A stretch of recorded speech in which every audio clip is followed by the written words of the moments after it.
સુરતમાં 3 દિવસ સુધી હીટવેવની આગાહી કરતું હવામાન વિભાગ કાળઝાળ ગરમી વચ્ચે હીટસ્ટ્રોકના કારણે દર્દીઓ આવવાની સંભાવના. તકેદારીના ભાગરૂપે સ્વિમેર હોસ્પિટલમાં કરાયું આગોતરું આયોજન.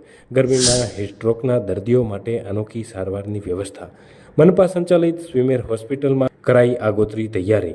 સ્વિમેર હોસ્પિટલમાં હીટસ્ટ્રોકના દર્દીઓ માટે બેડ પર બાથટબ મુકાયા. દર્દીને બાથટબમાં રાખી અને બોટલો ચડાવી અને સારવાર કરાશે.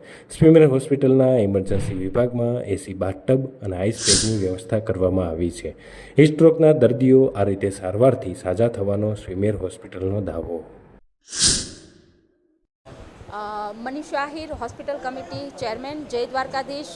ઉનાળો ચાલી રહ્યો છે, કાળઝાળ ગરમી છે અને 3 દિવસની હીટ વેવની આગાહી પણ છે.